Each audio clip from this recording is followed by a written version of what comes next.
YouTube இப்போ என்ன பண்ணிருக்கு, அவங்களோட பாலிசியில் பெரிய சேஞ்சை கொண்டு வந்திருக்காங்க. இந்த யூடியூப் மானிட்டைசேஷன் பாலிசி ரிலாக்ஸேஷன் இப்போ பண்ணப்பட்டிருக்குல்ல, இதன் மூலமா கான்ட்ரவர்ஷியல் கான்டென்ட் இருக்கு பாருங்க. இதுல இதுக்கு முன்னாடி இந்த கிடுக்குப்பிடிலாம் இனிமே இருக்காதுப்பா, நீ உன்னோட சுதந்திரத்தை கான்டென்ட் பண்ணலாம் அப்படின்ற மாதிரி ஒரு விஷயத்தை அப்டேட் பண்ணி வச்சிருக்காங்க. இதுக்கு ஒரே ஒரு காரணம், கிரியேட்டர்ஸ் ரெவன்யூ இன்க்ரீஸ் பண்ணிக்கலாம், யூடியூபர் ரெவன்யூ ஆட்டோமேட்டிக்காக இன்க்ரீஸ் ஆகிடும்.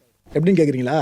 இப்போ யூடியூப்ல வீடியோ போடுறோம் அப்படின்னா அந்த பைசா மொத்தமாக நம்மளுக்கும் வந்துடாது, அங்கே ஷேர் போகும். ஏன்னா யூடியூப்ல இருந்து நம்ம பிளாட்ஃபார்ம் கொடுக்குறாங்க, ஒன்று அட்வர்டைஸ்மெண்ட் பிளேஸ் பண்ணுறாங்க, 2 இதெல்லாம் சர்வீஸாக பண்ணுறாங்க, மியூசிக்லாம் கொடுப்பாங்க ஆடியோ லைப்ரரியில இருந்து. இதெல்லாம் பண்ணுறதுனால அவங்க ஒரு ஷேர் எடுத்துக்கிட்டு பேலன்ஸாக நம்மளுக்கு வரும். புரியுதா? ஸோ ஒரு கிரியேட்டரோட ரெவன்யூ இன்க்ரீஸ் ஆக மேலே யூடியூப்ல ரெவன்யூ போயிட்டு இருக்குன்னு அர்த்தம். ஸோ இந்த பிக்கஸ்ட் சேஞ்ச் இப்போ பாலிசியில் பண்ணியிருக்காங்களே, இது கிரியேட்டர்ஸை மட்டும் ஃபோக்கஸ் பண்ணி நினச்சிடாதீங்க மக்களே, அவங்களுக்கும் அதில் பெனிஃபிட் இருக்கு. இந்த உண்மை புரிஞ்சிச்சா? ஓகே. ஸோ இப்போ கிரியேட்டர்ஸ் ஃபுல் ஆட் ரெவன்யூவை சென்சிட்டிவ் டாபிக்ஸ் பேஸ் பண்ணியும் அவங்களால பெற்றிருக்க முடியும். இதுக்கு முன்னாடி இதெல்லாம் எல்லோ அடிப்பாங்கன்னு சொல்லியிருந்தேன்.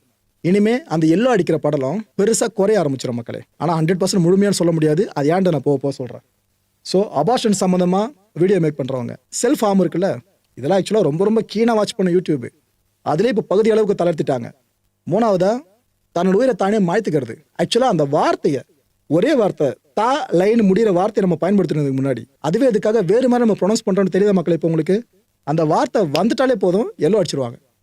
ஸோ இனிமே அது சார்ந்த தளர்வா, இது கூடவே டொமஸ்டிக் அண்ட் செக்ஷுவல் அபியூசஸ் இது சார்ந்த விஷயங்கள் நீங்கள் கான்டென்ட்டாக மேக் பண்ணுறீங்க அப்படின்னா அது சார்ந்த ஃபுல் ஆட் ரெவன்யூ பெறுவதற்கான வாய்ப்பு இதுக்கப்புறம் அதிகமாக எழுந்திருக்கு.